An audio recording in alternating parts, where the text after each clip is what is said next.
मेरे हाथ कांप रहे थे, आंखों में आंसू तैर रहे थे, लेकिन मैंने उन्हें अपने अंदर दबा रखा था। पद्मा के चेहरे पर जहरीली मुस्कान थी, जैसे किसी शिकार को बेबस देखकर कोई दरिंदा खुश होता है। ये खाना तुम्हारे लायक नहीं है। उसकी आवाज में जहर घुला हुआ था। अगले ही पल उसने मेरे हाथ से थाली झपट ली और फर्श पर पटक दी।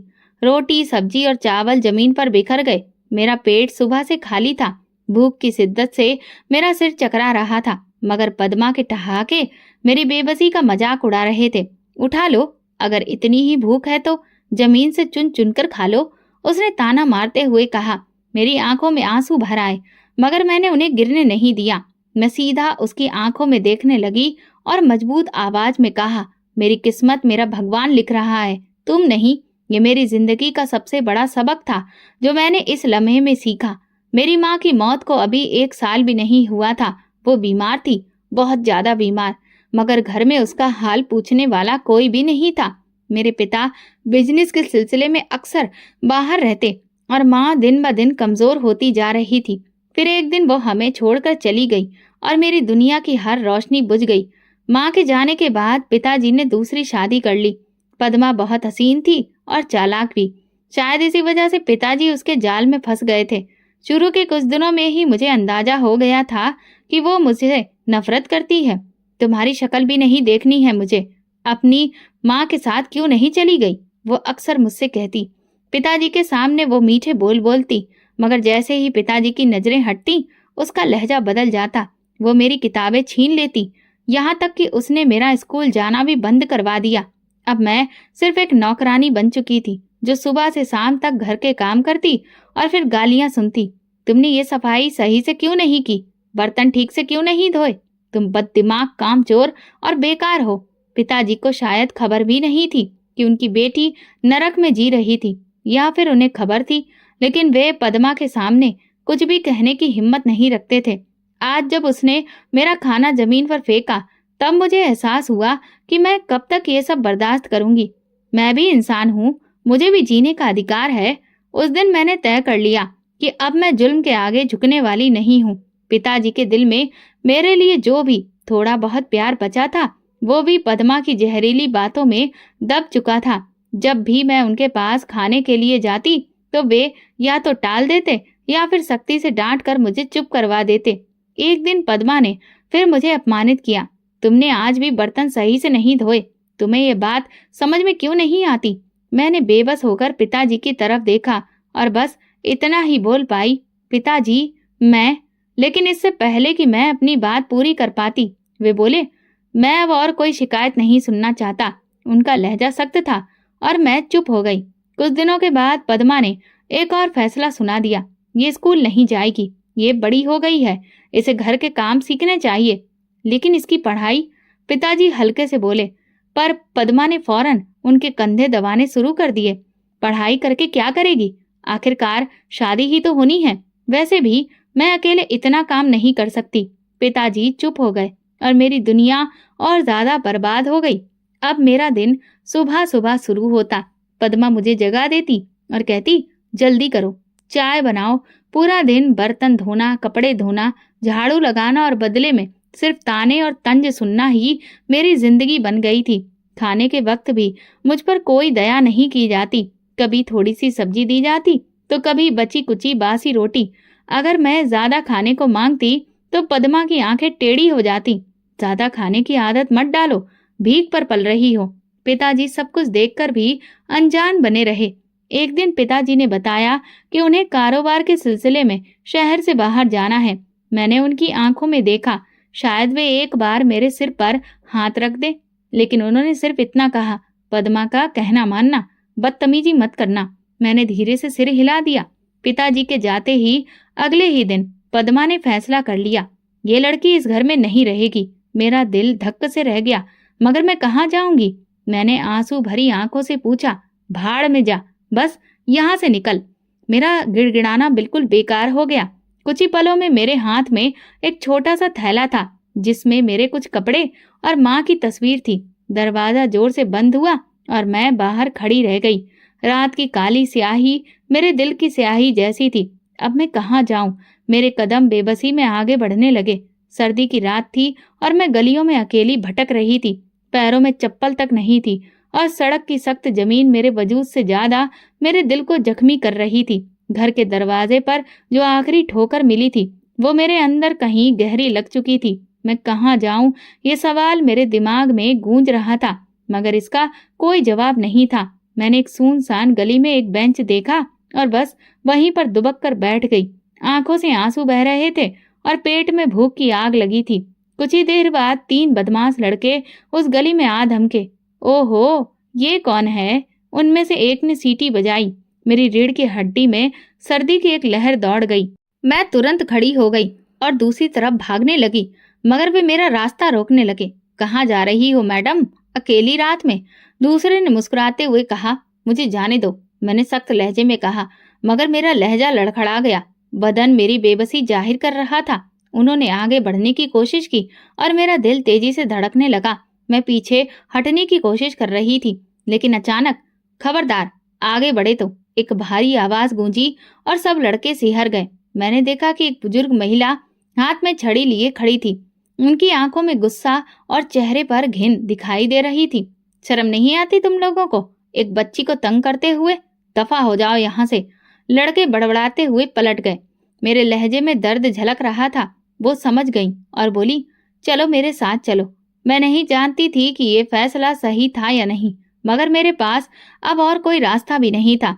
कांता आंटी मुझे अपने साथ ले गईं। उनका घर छोटा था, मगर जितना भी था मेरे लिए किसी स्वर्ग से कम नहीं था। बेटी, तुम यहाँ सुरक्षित हो, मैं तुम्हारी माँ जैसी हूँ। ये सुनकर मेरी आंखों में आंसू आ गए। कितने समय बाद किसी ने मुझे बेटी कहकर पुकारा था। अगली सुबह कांता आंटी ने मेरे सिर पर हाथ रखा और कहा, तुम अपनी पढ़ाई पूरी करोगी और मैं तुम्हारी मदद करूंगी। ये सुनकर पहली बार मुझे लगा कि शायद जिंदगी मुझे दूसरा मौका दे रही है। बेटी, अगर किस्मत में तुझे भविष्य में ऊंचाइयों तक पहुंचाना लिखा है तो मैं भी तेरा हाथ नहीं छोड़ूंगी। ये सुनकर मेरे अंदर उम्मीद की एक रोशनी जाग उठी। तुम पढ़ना चाहती हो ना? उन्होंने प्यार से पूछा। हाँ आंटी। अब रुकने का सवाल ही पैदा नहीं होता था। मेरी पढ़ाई का सिलसिला फिर से शुरू हो गया। मैं दिन रात मेहनत करती, क्लास में सबसे आगे रहने की कोशिश करती। हर नंबर, हर कामयाबी मेरे इस सपने को और ताकत देती कि मुझे खुद को और दुनिया को साबित करना है। मगर किस्मत के खेल अभी खत्म नहीं हुए थे। कांता आंटी का एक बेटा भी था, अमर।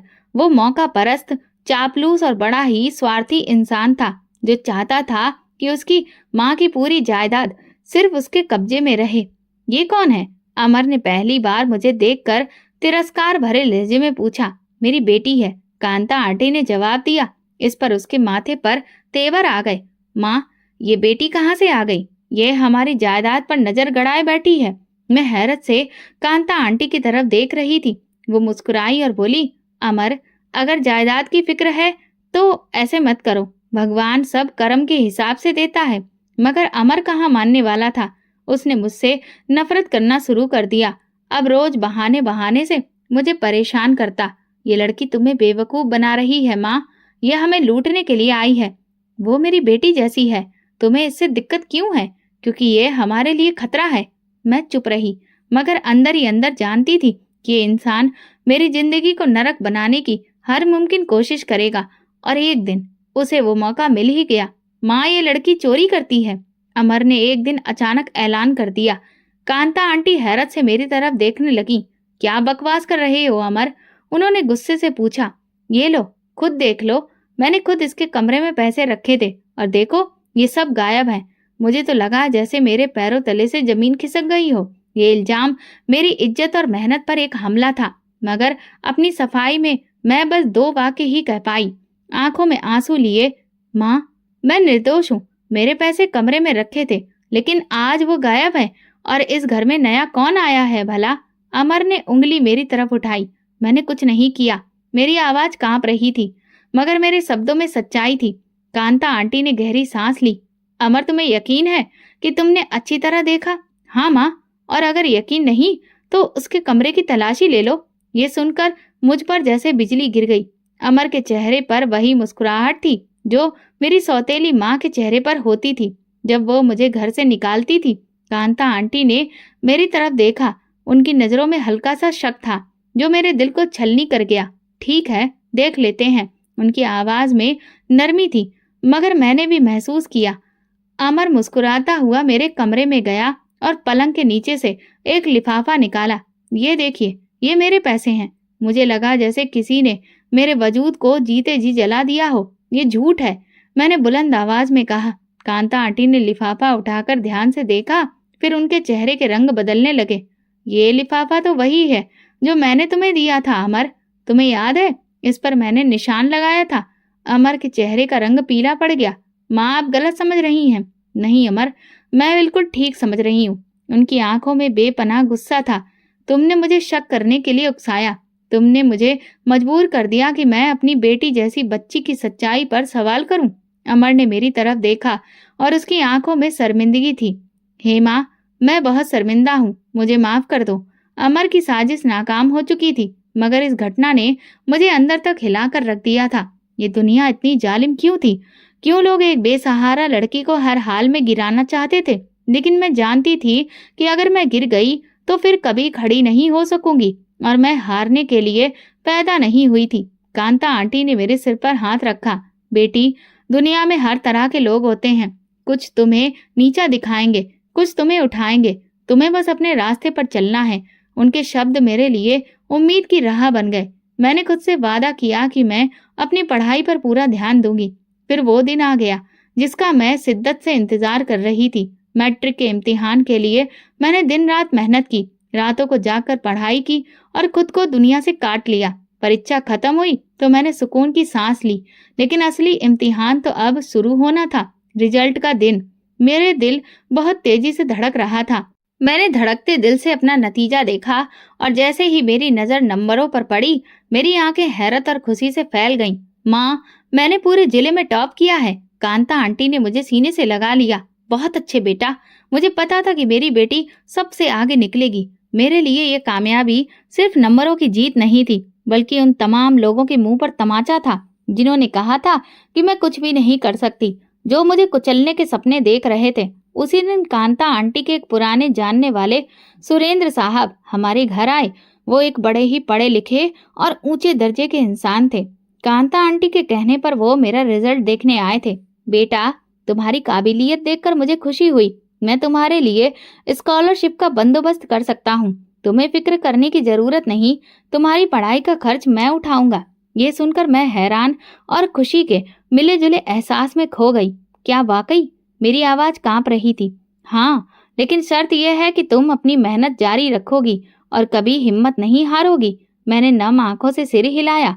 जिंदगी ने एक बार फिर साबित कर दिया कि जब सारे दरवाजे बंद हो जाते हैं, तब भी भगवान तुम्हारे लिए कोई ना कोई रास्ता जरूर खोल देता है। जिंदगी एक नई राह पर चल पड़ी थी। मेरी स्कॉलरशिप मंजूर हो गई और फिर मेरा एडमिशन एक बहुत ही अच्छे कॉलेज में हो गया। कॉलेज का पहला दिन था और मैं जोश से भरी होने के साथ साथ थोड़ी नर्वस भी थी। मैंने खुद को यकीन दिलाया कि अब सब कुछ ठीक हो चुका है, लेकिन किस्मत के अपने ही खेल होते हैं। अरे, ये क्या? मैं देख रहा हूँ कि हमारे जिले की टॉपर यहाँ इस कॉलेज में। ये आवाज सुनकर मेरा दिल एक पल के लिए थम गया। मैं पीछे मुड़ी और सामने रंजीत खड़ा था, मेरा सौतेला भाई, जो कभी मुझे मेरी औकात याद दिलाता था, जो पद्मा के कहने पर मुझसे नफरत करता था। यहाँ क्या कर रही हो? कोई गलती तो नहीं हो गई तुम्हारे एडमिशन में? वो जहर भरी मुस्कान के साथ बोला। मेरी उंगलियां मुट्ठी में बंद हो गईं, मगर मैंने खुद को शांत रखा। मैंने मेरिट पर दाखिला लिया है रंजीत, तुम्हारी तरह सिफारिश से नहीं आई। उसके चेहरे की रंगत बदल गई। ओह, तो तुम्हारी जुबान भी चलने लगी है। लेकिन याद रखना, जितनी ऊंचाई पर जाओगी, गिरना भी उतना ही दर्दनाक होगा। मैंने उसकी आंखों में देखा जो नफरत से भरी हुई थी, लेकिन मैं जानती थी कि उसकी नफरत सिर्फ मेरा हौसला तोड़ने के लिए थी। मैं चुप रही क्योंकि मेरा जवाब मेरी कामयाबी थी। क्लास में सभी मेरे रिजल्ट के बारे में जान चुके थे। कुछ लोग मेरी इज्जत करने लगे, कुछ जलने लगे और कुछ मेरी नाकामी का इंतजार करने लगे। रंजीत उनमें से एक था। वो हर मौके पर मेरा मजाक उड़ाने की कोशिश करता, मेरे कपड़े, मेरा रहन सहन, सब पर कमेंट करता, लेकिन मैंने उसे हमेशा नजरअंदाज किया। ये सब बर्दाश्त क्यों करती हो? मेरी दोस्त सोनम ने एक दिन पूछा। मैंने मुस्कुराकर कहा क्योंकि मैं जैसे को तैसा नहीं बनना चाहती। वक्त सबको उनकी जगह खुद दिखा देता है। उसी रात जब मैं कांता आंटी के पास बैठी तो उन्होंने मेरा माथा चूमकर कहा, बेटी, जो लोग तुम्हें गिराना चाहते हैं वे खुद गिर जाएंगे। तुम बस अपना रास्ता मत छोड़ना। मैंने दिल ही दिल में प्रार्थना की और खुद से वादा किया कि मैं रंजीत की बातों को अपनी राह में रुकावट नहीं बनने दूंगी। मैं जानती थी कि ये रास्ता आसान नहीं होगा, लेकिन मैं ये भी जानती थी कि जिंदगी एक नए मोड़ पर आ रही थी। कॉलेज के बाद मेरा यूनिवर्सिटी में दाखिला हो चुका था और मैं अपनी मेहनत जारी रखे हुए थी, लेकिन जिंदगी हमेशा वही नहीं देती जिसकी हम चाहा करते हैं। कभी कभी वो कुछ ऐसा सामने ले आती है जो हमें आजमाता है। यूनिवर्सिटी का पहला हफ्ता था। मैं लाइब्रेरी में बैठी अपने नोट्स बना रही थी जब किसी ने मेरे सामने एक किताब रख दी। ये किताब शायद तुम्हारे काम आ सके, उस शख्स ने कहा। मैंने सर उठाकर देखा तो एक बेहद हैंडसम नौजवान मेरे सामने खड़ा था। सफेद शर्ट, गहरी आंखें और चेहरे पर हल्की सी मुस्कुराहट। धन्यवाद, मगर मैंने तो ये नहीं मांगी थी। मैंने कहा, हाँ, मगर मैंने देखा कि तुम बार बार ऐसा ही कुछ तलाश कर रही हो, तो मैंने सोचा कि मैं मदद कर दूं। मैंने किताब ली और धन्यवाद किया। वैसे मेरा नाम रजत है और तुम? हेमा। ये मेरी और रजत की पहली मुलाकात थी और शायद मैं उस वक्त नहीं जानती थी कि ये महज मुलाकात नहीं बल्कि एक कहानी की शुरुआत थी। वक्त गुजरता गया। यूनिवर्सिटी में मेरी और रजत की मुलाकातें बढ़ने लगी। वो पढ़ाई में अच्छा था और दूसरों से अलग भी। तुम हमेशा इतनी संजीदा क्यों रहती हो? एक दिन उसने हंसते हुए पूछा। जिंदगी ने हंसने के ज्यादा मौके नहीं दिए, मैंने हल्की सी मुस्कुराहट के साथ जवाब दिया। तो फिर शायद वक्त आ गया है कि तुम्हें हंसना सिखाया जाए। रजत की बातों में सच्चाई और अपनापन था और शायद इसीलिए मैंने पहली बार किसी से खुलकर बात करना शुरू किया। लेकिन एक दिन सच्चाई ने मुझे धोखा दे दिया।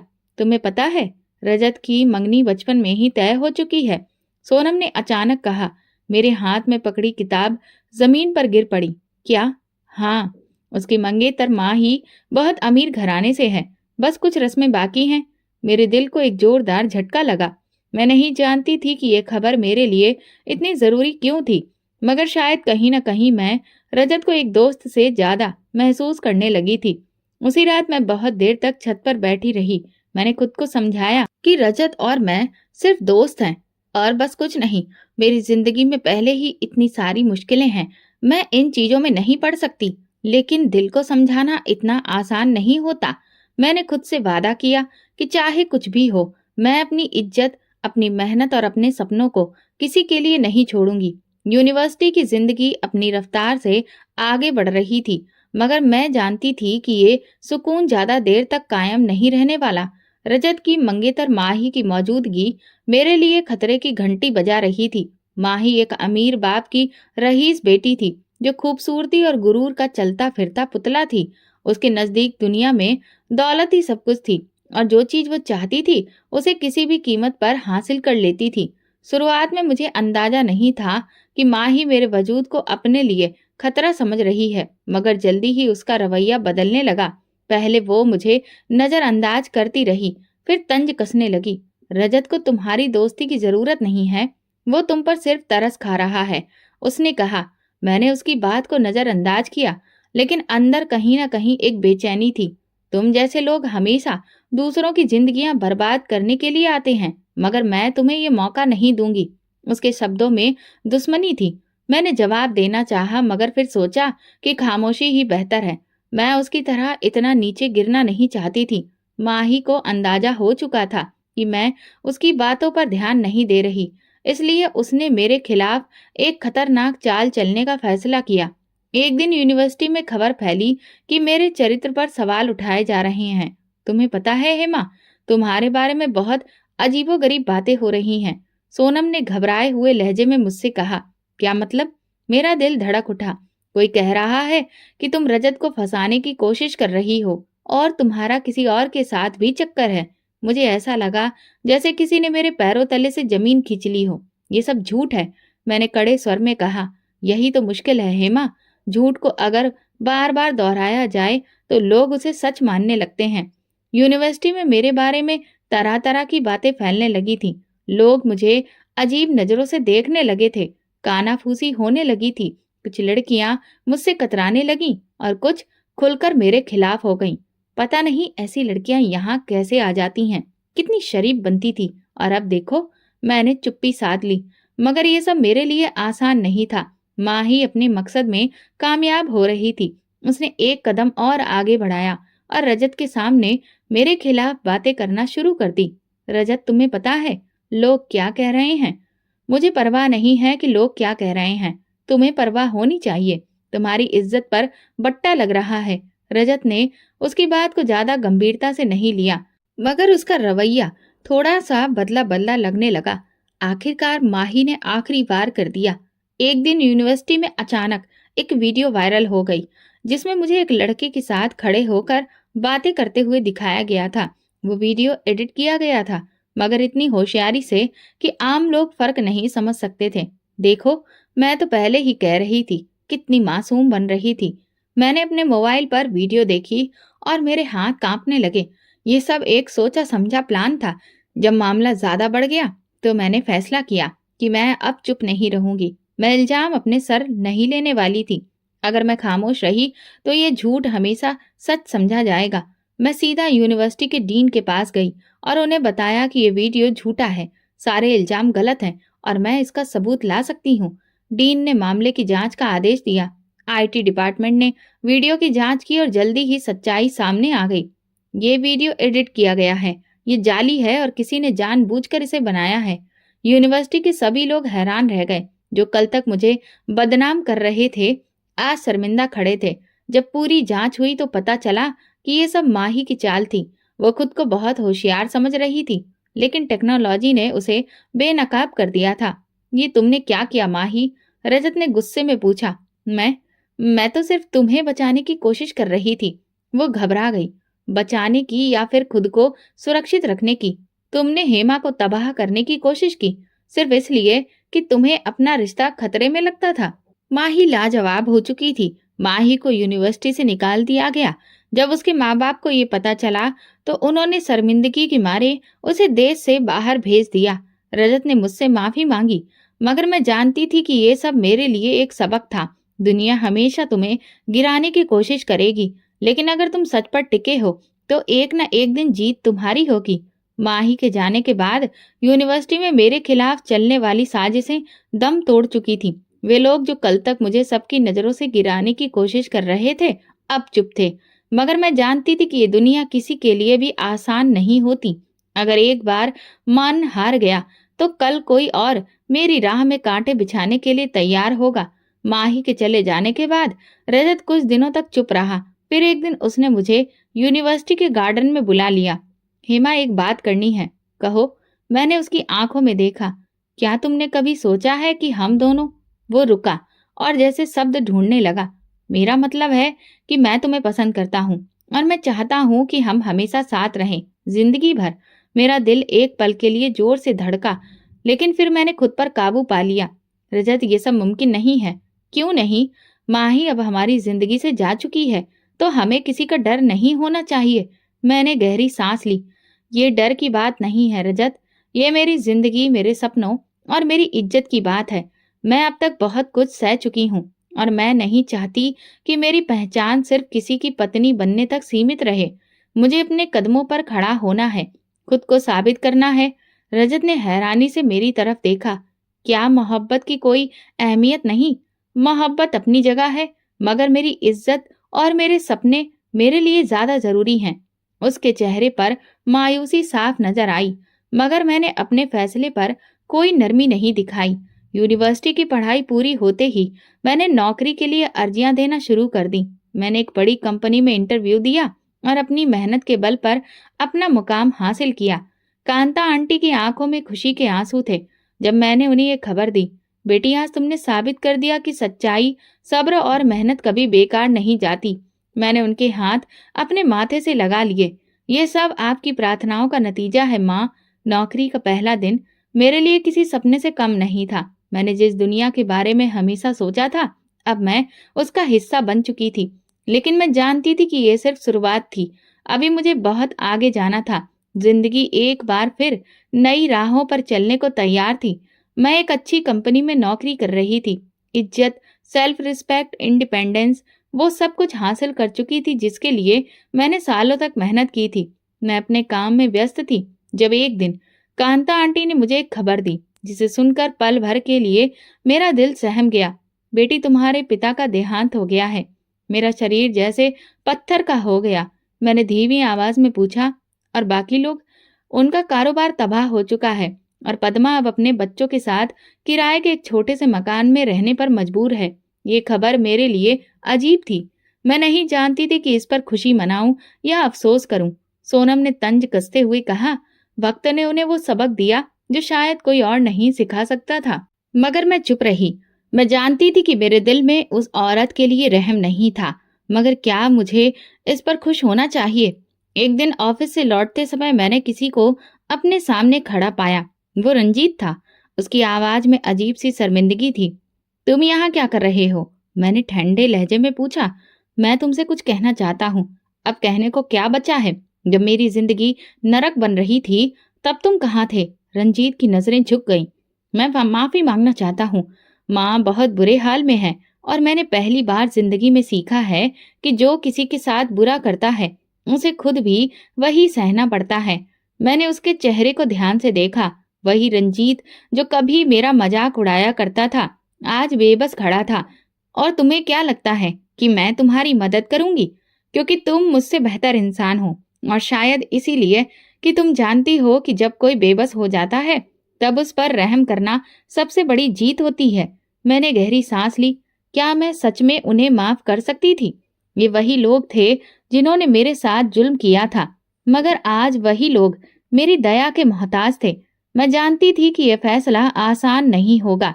अगले दिन मैं अपने ऑफिस में बैठी थी जब मेरी सेक्रेटरी ने आकर जानकारी दी, मैडम, एक औरत आपसे मिलना चाहती है। वो कह रही है कि वो आपको जानती है और बहुत जरूरी बात करनी है। कौन है? पद्मा नाम है उनका। ये सुनकर मेरा दिल एक पल के लिए धड़का, मगर मैंने खुद पर काबू रखा। उन्हें अंदर भेज दो। कुछ पलों के बाद दरवाजा खुला और एक औरत अंदर दाखिल हुई। वही पद्मा थी, मगर वो मगरूर और जहर उगलती हुई औरत अब कहीं खो चुकी थी। उसके चेहरे पर गरीबी और परेशानी की लकीरें साफ दिख रही थी। कीमती कपड़ों की जगह उसने एक सादा सा जोड़ा पहन रखा था। उसकी आंखों में वो चमक नहीं थी जो कभी मेरे जख्मों पर नमक डालती थी। बेटी, उसकी आवाज कांप गई।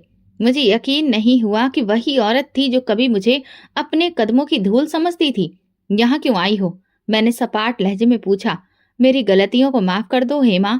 मैं जानती हूँ कि मैंने तुम्हारे साथ बहुत बुरा किया, लेकिन अब मैं बेबस हूँ। हमारे पास कुछ नहीं बचा। रंजीत भी नौकरी की तलाश में मारा मारा फिर रहा है और हम एक वक्त की रोटी के लिए मोहताज हो चुके हैं। मैं चुपचाप उसे देखती रही। मैंने तुम्हें बहुत सताया है, तुम्हें घर से निकाला, तुम्हारी जिंदगी मुश्किल बना दी, लेकिन शायद भगवान ने मुझे मेरे किए की सजा दी है। मैंने ठंडी सांस ली। अब तुम्हें क्या चाहिए? बस एक छोटी सी नौकरी, ताकि मैं अपने बच्चों को पाल सकूं। ये वही औरत थी जो कभी कहती थी कि मैं किसी काबिल ही नहीं हूँ, और आज वही औरत मुझसे खुद रोजी रोटी की मांग कर रही थी। मैं कुर्सी से उठकर खिड़की से बाहर देखने लगी। यही वक्त था जब मुझे फैसला करना था कि मैं अपनी सौतेली माँ जैसी बनना चाहती हूँ या उससे बेहतर। मैंने पलटकर पद्मा की आंखों में देखा और कहा, अगर मैं तुम्हें नौकरी दूं तो एक शर्त होगी। कौन सी शर्त? पद्मा ने ठंडे लहजे में पूछा। मैंने कहा, तुम्हें सबके सामने अपनी गलतियों को कबूल करना होगा। पद्मा के चेहरे पर हवाइयां उड़ने लगीं। ये मेरा इंतकाम नहीं था, बल्कि उसका आखिरी इम्तिहान था। अब देखना था कि वो इस इम्तिहान में कामयाब होती है या नहीं। पद्मा की आंखों में अविश्वास था। वो कभी मेरी तरफ देखती तो कभी नजरें झुकाकर जमीन को घूरने लगती। सबके सामने उसने धीरे से कहा, जैसे वो खुद को यकीन दिला रही हो, यही शर्त है? हाँ, सबके सामने। मेरा लहजा सख्त था, मगर जज्बात पूरे थे। ये मेरी शर्त नहीं थी, बल्कि इंसाफ था। अगर मैंने अपनी जिंदगी में कदम कदम पर अपनी सच्चाई साबित की थी, तो अब उसे भी अपनी गलतियों को अपनाना होगा। पद्मा ने एक लम्हे के लिए गहरी सांस ली। वो जानती थी कि उसके पास अब और कोई रास्ता नहीं था। ठीक है, मैं सबके सामने अपनी गलतियां मानूंगी। अच्छा फैसला है, मैंने पलटकर जवाब दिया और अपनी सेक्रेटरी को बुलाकर कहा, ऑफिस के जितने भी कर्मचारी हैं सबको मीटिंग रूम में बुलाया जाए। पद्मा ने मुझे अविश्वास से देखा। शायद वो सोच रही थी कि मैं इतनी जल्दी ये सब नहीं करूंगी, मगर मैं फैसला कर चुकी थी। अगर उसे अपनी गलतियों पर वाकई शर्मिंदगी है तो उसे अपनी इज्जत बचाने के लिए झूठ नहीं बोलना चाहिए। मीटिंग रूम में कंपनी के सारे कर्मचारी खड़े थे। मैं कुर्सी पर बैठी और पद्मा मेरे सामने खड़ी थी। ये मैडम जो आज मेरे पास मदद के लिए आई हैं, ये मेरी सौतेली माँ है, मैंने कहना शुरू किया। कमरे में खुसुर पुसुर होने लगी। कुछ लोग हैरान थे, कुछ खामोशी से सुन रहे थे। ये वही औरत है जिसने मुझे बचपन में घर से निकाला, मुझ पर जुल्म किया, मेरे पिता को मेरे खिलाफ कर दिया और फिर मुझे दर दर भटकने के लिए छोड़ दिया। पद्मा की नजरें जमीन पर जमी थीं और आज ये मेरे दरवाजे पर खड़ी है। ये मदद मांगने आई है। मैंने एक पल के लिए रुककर पूरी बात कही, फिर सीधा पद्मा की तरफ देखा। अब सबके सामने बोलो पद्मा, सबको बताओ कि तुमने मेरे साथ क्या क्या किया और आज तुम किस हाल में हो। पद्मा की सांसें भारी होने लगीं, मगर अब उसके पास कोई चारा नहीं था। मैंने हेमा के साथ गलत किया, गुनाह किया। उसकी आवाज कांप रही थी। मैंने इसे हमेशा कमजोर समझा, इस पर जुल्म किया, इसे नीचा दिखाया, इसके सपने छीन लिए। मैंने इसे घर से निकाला और इसकी जिंदगी बर्बाद करने की कोशिश की। उसकी आंखों से आंसू गिरने लगे, मगर वक्त ने मुझे वही दर्द दिया जो मैंने किसी और को दिया था। आज मैं खुद बेसहारा हूँ, मेरे पास कुछ नहीं बचा। मैं अपनी गलतियों पर शर्मिंदा हूँ और भगवान से माफी मांगती हूँ। कमरे में पूरी तरह से खामोशी थी। मैंने लंबी सांस ली। ठीक है, मैं तुम्हें नौकरी दूंगी, लेकिन ये बात याद रखना कि जिंदगी हमेशा एक जैसी नहीं रहती। पद्मा ने मेरे हाथ थामने की कोशिश की, लेकिन मैं पीछे हट गई। मैंने तुम्हें माफ कर दिया, मैंने कहा। उसके आंसू बह रहे थे और पूरे कमरे में सन्नाटा था। कुछ लोग हैरान थे और कुछ गहरी सोच में डूबे थे कि मैंने अपनी सबसे बड़ी दुश्मन के लिए उम्मीद का दरवाजा क्यों खोला। अब तुम्हें और क्या चाहिए पद्मा? मैंने संजीदगी से पूछा। बस एक मौका। मैं अपनी बाकी की जिंदगी अपनी गलतियों की सफाई देते हुए नहीं गुजारना चाहती। मैंने गहरी सांस ली। ठीक है, लेकिन यहाँ एक नियम है। हर इंसान अपनी मेहनत से कमाता है, सिफारिश से या रिश्ते से नहीं। अगर तुम सच में अपने पैरों पर खड़ी होना चाहती हो तो तुम्हें ईमानदारी से काम करना होगा। पद्मा ने जल्दी से सिर हिलाया। मुझे मंजूर है। मैंने कंपनी के मैनेजर की तरफ देखा। इनके लिए जो सही पोजीशन हो उसे ढूंढो। पद्मा के बाद रंजीत और उसके भाई बहन भी मुझसे मिलने आए। उनके चेहरे पर शर्मिंदगी थी। वही रंजीत जो यूनिवर्सिटी में मेरे खिलाफ बातें करता था, आज नजरें झुकाए खड़ा था। हेमा, हम शर्मिंदा हैं। उसकी आवाज कमजोर थी। अब शर्मिंदगी का क्या फायदा रंजीत? मैंने ठंडे स्वर में कहा। हमें एहसास हो गया कि हम गलत थे। उसकी बहन ने धीरे से कहा, अगर हमने वक्त पर माँ को रोका होता तो शायद आज ये दिन ना देखना पड़ता। तो अब आप लोग क्या चाहते हैं? मैंने पूछा। जो मेरी चुगली करते थे, मेरी जिंदगी को नरक बना देते थे और आज उनकी दुनिया बिखर चुकी थी। मैं माफ कर सकती हूँ, मगर भूल नहीं सकती। हम जानते हैं, रंजीत ने कहा। मैं तुम सबको माफ करती हूँ, लेकिन याद रखो, वक्त सबका आता है। जब तुम्हारे पास सब कुछ था तब तुमने जुल्म किया, और आज जब मैं ताकतवर हूँ तो मैं तुम्हें वही दर्द लौटाने के बजाय एक मौका दे रही हूँ। इसलिए नहीं कि तुम इसके काबिल हो, बल्कि इसलिए कि मैं तुम्हारी तरह नहीं हूँ। रंजीत की आंखों में आंसू आ गए। तुम हमसे कहीं बेहतर इंसान हो हेमा। मैंने आखिरी नजर पद्मा पर डाली। वो सच में बदली हुई लग रही थी। मैंने खुद को यकीन दिलाया कि शायद वक्त ने उन्हें सबक सिखा दिया है कि जिंदगी में घमंड और जुल्म का अंजाम क्या होता है। ये मेरी कहानी का नया मोड़ था, एक ऐसा मोड़ जहां मैंने सीखा कि सबसे बड़ी जीत इंतकाम में नहीं, बल्कि अपनी इंसानियत और खुद को साबित करने में होती है। पद्मा, रंजीत और उसके भाई बहन मेरे सामने खड़े थे, हारे हुए, बेबस और शर्मिंदा। वे लोग जो कल तक मुझे मेरी औकात याद दिलाते रहते थे, आज मेरे दिए गए दूसरे मौके के तलबगार थे। ये पल मेरे लिए किसी कसौटी से कम नहीं था। मैं चाहती तो उन सब की बेइज्जती करके उन्हें निकाल सकती थी, उन्हें वही तकलीफ दे सकती थी जो उन्होंने मुझे दी थी। लेकिन फिर मैंने सोचा, अगर मैं भी उनके जैसी बन गई तो मुझ में और उनमें क्या फर्क रह जाएगा। पद्मा ने भर्राई हुई आवाज में कहा, हेमा, मैंने तुम्हारे साथ बहुत बुरा किया। मैं जानती हूँ कि मैं किसी माफी के काबिल नहीं, लेकिन अगर तुमने मुझे माफ नहीं किया तो शायद मैं कभी सुकून से नहीं जी सकूंगी। माफी की इच्छा सिर्फ जुबान से नहीं बल्कि मन से भी होनी चाहिए पद्मा। तुमने अपनी जिंदगी में दूसरों को हमेशा कमजोर समझा, अपनी ताकत का गलत इस्तेमाल किया। आज जब वक्त ने पलटी मारी तब तुम्हें एहसास हो रहा है कि बुरे कर्मों का अंजाम क्या होता है। मुझे अब एहसास हो चुका है। वो रो पड़ी।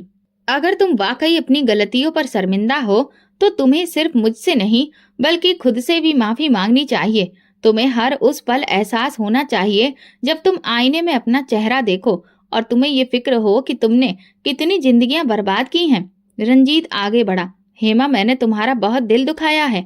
मैं हमेशा तुम्हें कमजोर समझता रहा, तुम्हारा मजाक उड़ाया, लेकिन सच्चाई ये है कि तुम हम सबसे ज्यादा मजबूत निकली। उसकी बहन ने भी आंसुओं के साथ कहा, हमें गर्व करना चाहिए था कि तुमने सब कुछ अपने बलबूते पर हासिल किया, लेकिन हमने हमेशा तुम्हें नीचा दिखाने की कोशिश की। आज हमें समझ आ रहा है कि हम खुद कितने गिरे हुए थे।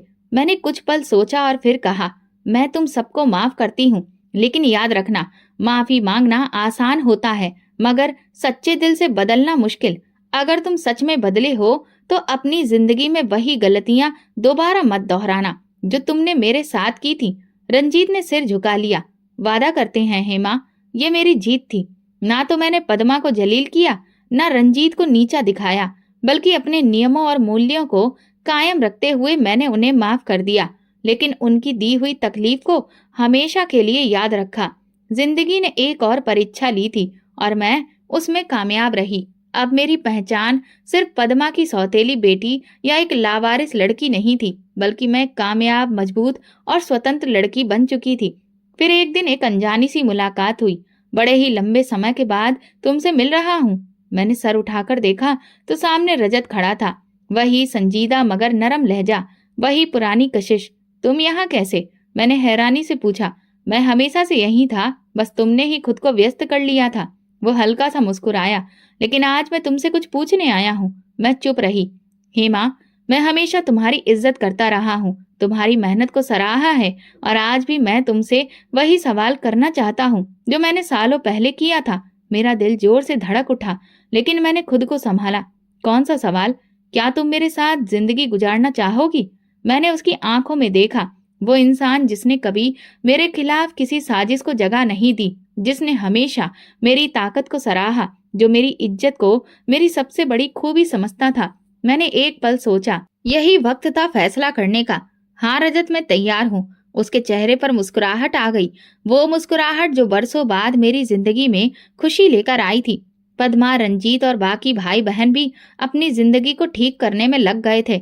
पद्मा ने अपनी नौकरी ईमानदारी से की और मैंने कभी उस पर दबाव नहीं डाला, क्योंकि मुझे पता था कि वक्त खुद सबसे बड़ा इंसाफ करने वाला है। रंजीत ने एक छोटी सी नौकरी कर ली और उसकी बहन ने भी आगे पढ़ना शुरू कर दिया। जिंदगी सबको दूसरा मौका देती है, बस कुछ लोग उसे पहचान लेते हैं और कुछ गवा देते हैं। आज मैं वो हेमा नहीं थी जिसे जमाने ने कमजोर समझा था। मैंने खुद को साबित किया था, अपनी पहचान बनाई और अपने सिद्धांतों पर कायम रही। मैंने एक आखिरी बार दिल में वही बात दोहराई, मेरा नसीब मेरा भगवान लिखता है, तुम नहीं। मेरी जिंदगी का एक अध्याय पूरा हो चुका था।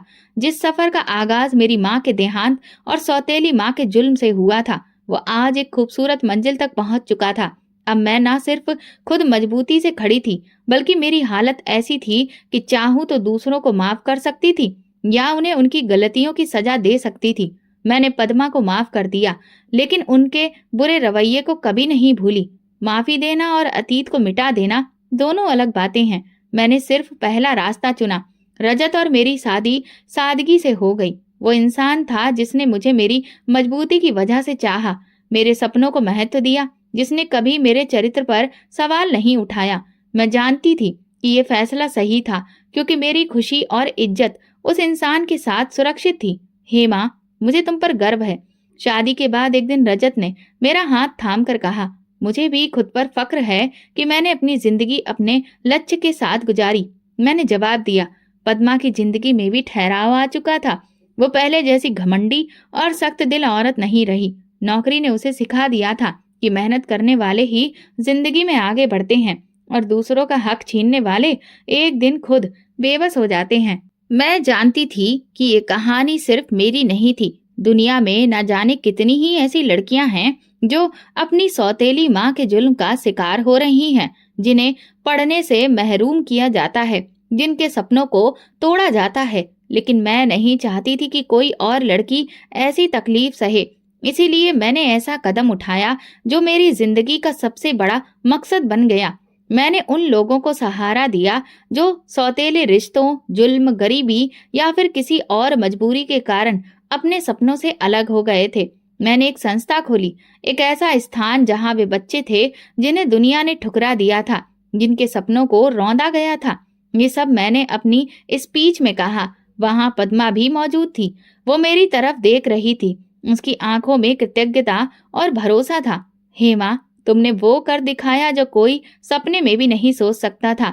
पद्मा मेरे पास आकर बोली। मैंने हल्की मुस्कान के साथ उसकी ओर देखा और कहा, ये मेरा फैसला था और भगवान ने इसमें मेरा साथ दिया। ये कहानी सिर्फ मेरी कामयाबी की नहीं थी, बल्कि हर उस जुल्म को मिटाने के लिए थी जहां दुनिया ताकतवर लोगों को पसंद करती है। लेकिन असली ताकत वही होती है जहां इंसान हक और सच्चाई पर कायम रहे और अपना रास्ता खुद बनाए।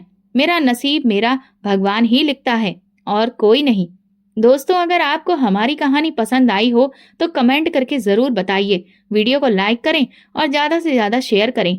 अगर आप चैनल पर नए हैं तो सब्सक्राइब जरूर करें और नोटिफिकेशन बेल को दबाएं ताकि अगली अपडेट सबसे पहले आपको मिले। धन्यवाद।